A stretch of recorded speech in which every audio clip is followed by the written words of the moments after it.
আমাদের দেশে প্রবাসী যারা রয়েছে তাদের সবচেয়ে বড় একটা ভুল হচ্ছে কি, হয়তো তারা বিয়ে করেছে কিছুদিন, 1 মাস, 2 মাস, 3 মাস, তারপরে বউ রেখে অন্য দেশে চলে যাওয়া বা প্রবাসী হওয়া একটা বোকামি। আমি মনে করি একটা বোকামি। কারণ হচ্ছে আপনি বিয়ে করে আপনি চলে গেলেন অন্য দেশে,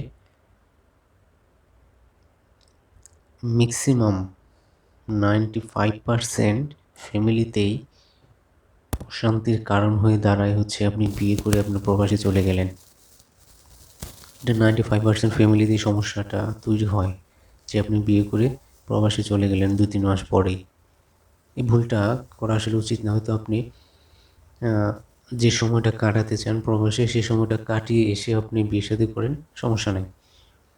এটা হচ্ছে খুব একটু গুরুত্বপূর্ণ বা খুবই গুরুত্বপূর্ণ, যেটা বিয়ে করার 2-3 মাস পরে প্রবাসে চলে যাওয়া এটা উচিত না। এটা হচ্ছে বড় একটা ভুল। সংসারে অনেক অশান্তি চলে আসে, খুব খারাপ অবস্থা হয়ে যায়, মানে খারাপ পরিবেশ, না খারাপ পরিস্থিতির সৃষ্টি হয়ে যায় এই সংসারে।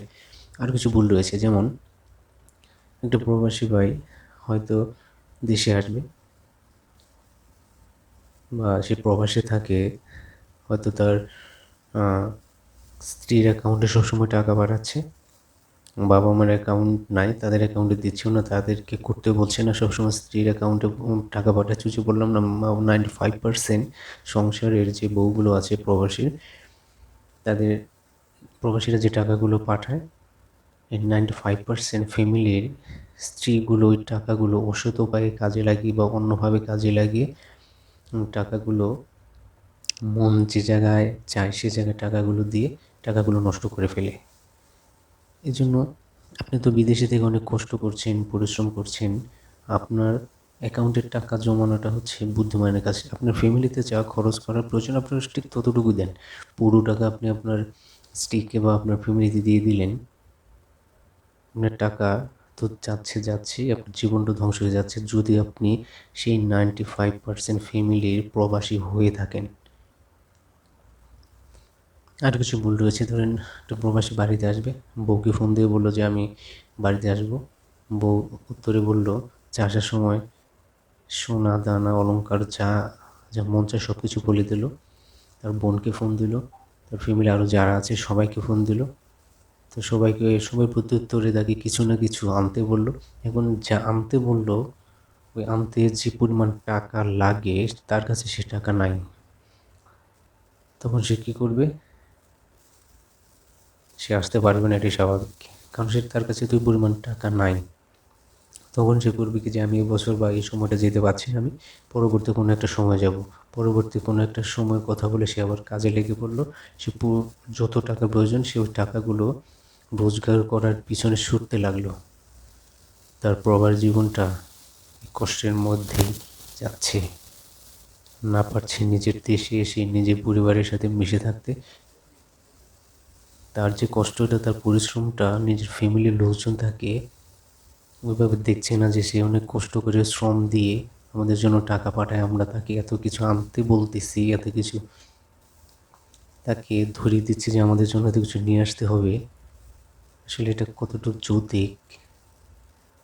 এটা আসলে আমার মতে এটা কোনো যৌক্তিকতার মধ্যে পড়ে না, যে সে দেশে আসতে চাইছে, তাকে আমি অনেক কিছু ধরিয়ে দিলাম আমরা দেশে থেকে যে এটা সেটা আনতে হবে। আসলে সে তো বিদেশে থেকে অনেক পরিশ্রম করে ঘাম ঝরিয়ে টাকা রোজগার করছে সবাইকে ভালো রাখার জন্য।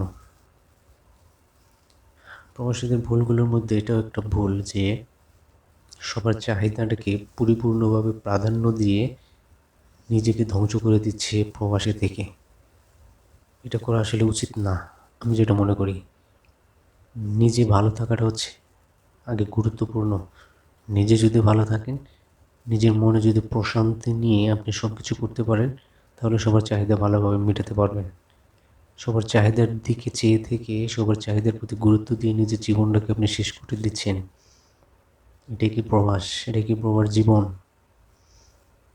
আসুন আমরা এটা থেকে একটু বেরিয়ে এসে, যারা প্রবাসীর আপনজন আছে, ফ্যামিলির লোকজন আছে, তারা প্রবাসী ওই লোকটাকে একটু বোঝার চেষ্টা করি, তাকে কতটুকু রিকোয়ারমেন্ট দিতে হবে বা কতটুকু দেওয়া উচিত সেটা বোঝার চেষ্টা করি, তাকে একটু ভালো রাখার চেষ্টা করি। আর প্রবাসী ভাইরা আপনাদের আপনাদের যে ইচ্ছা থাকে এটি স্বাভাবিক, কিন্তু আপনাদের এই ভুলগুলো করা উচিত না। ওই যে প্রথম একটা বললাম যে বিয়ে করে 2-3 মাস পরে আপনি বিদেশে চলে গেলেন, প্রবাসী হয়ে গেলেন, প্রবাস সে চলে গেলেন,